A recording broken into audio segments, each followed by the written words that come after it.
Any conversation about neurofeedback has to begin with a look at the brain.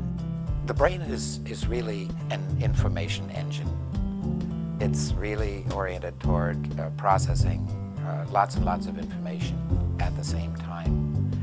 And in fact, the brain is rather self-absorbed. Most of what goes on in the brain is the brain talking to itself about itself.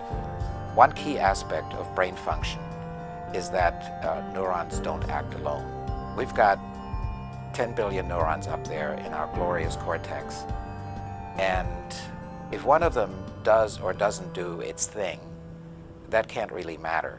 If it can't matter, we can't suddenly have an automobile accident because some single neuron is acting up.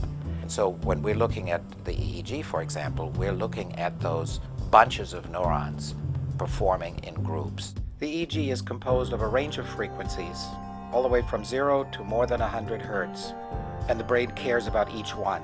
With our specially designed tools, we can now teach people how to generate more or less of these specific frequencies, and that has implications for brain function.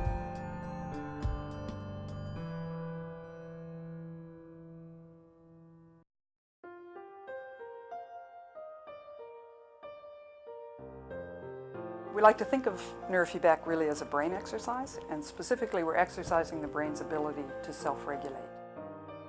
The headroom that we have available for better function through brain training is much larger than the headroom we have available through physical exercise.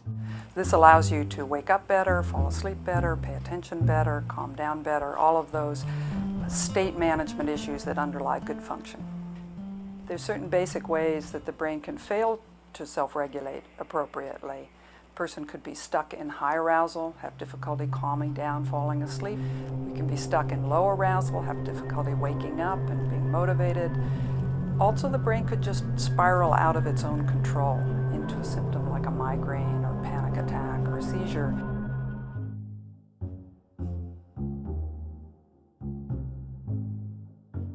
At my worst, I was having a pretty major migraine several times a month that would last generally 3 days and sometimes would last longer, like 5 days. But I had headaches really every day, and I was taking medication throughout the day to try to control the headaches so they wouldn't become worse.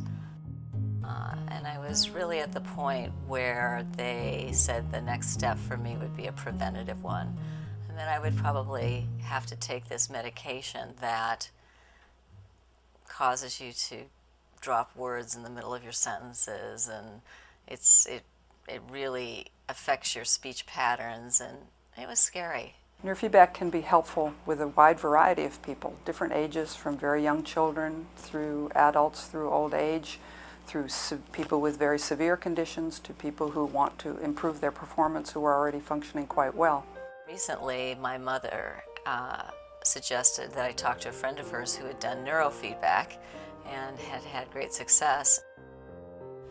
You know, I definitely feel that my stress level is so much lower now than it was.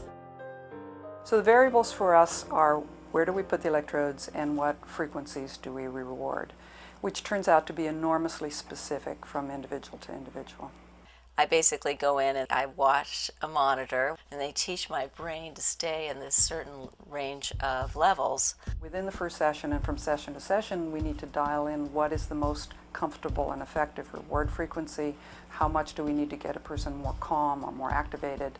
Once we have that worked out, then we can think in terms of placement, and we can get quite specific in terms of which brain functions we want to target by where we put the electrodes on the head.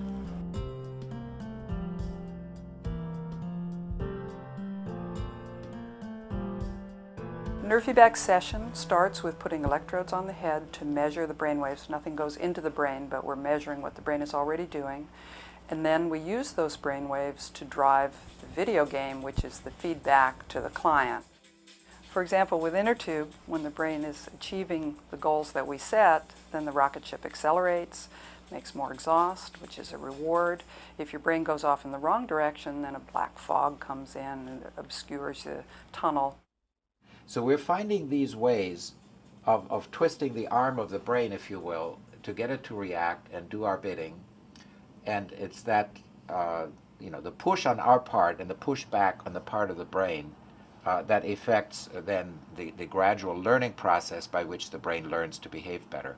From day one of my sessions in neurofeedback, my headaches have started to decrease. I mean, it started to happen right away. So this is a skill that the brain learns, and of course once it's learned it, it's going to hold on to that and use it every day so it won't forget. We start to see change rather immediately with neurofeedback. It has some impact within the first session or the first few sessions. Then we like to think in terms of 20-session blocks, because 20 sessions is enough to get a significant measurable change, and at that point there's a decision to be made of whether to go forward or whether we're done. So how's your head right now? It's pretty good. But over a number of sessions, we can get the brain to adopt a different style of functioning, which it then owns. And the person can then have a choice and say, hey, I don't need to live in anxiety anymore. I can choose to live in a calmer state. I can really tell that my brain works differently. It almost feels like there's a lid on that's stopping my brain from going to the place that it goes to start the migraines. And I do feel a lot more peace in the way I look at my life. It's really been an overall sense of calm that I've gotten out of the process, in addition to the specific benefits of not having the headaches. Neurofeedback is such engaging work because the more we do it, the more we learn, the more people we can help. And recently we've learned to do this training in a way that is more calming, which has extended our range to people with very high arousal, such as the autistic spectrum, severe chronic pain, agitation, anxiety. And then there are the surprises that we can be helpful even with the degenerative conditions of the elderly, Parkinson's, the dementias, and so forth. This is the frontier of neuroscience, and literally everything that the brain manages is coming within our reach. This has relevance to the children who are failing in our schools, to the homeless who are mentally ill, to the criminal population, to the addict in our society, to the elderly who are failing in their memory and their other capacities. And at the other end, it's useful to the sports performer who's at the top of his game, to the corporate executive, and to the stressed out housewife. Across the board, name it, it is useful and worthwhile to train the brain to better function.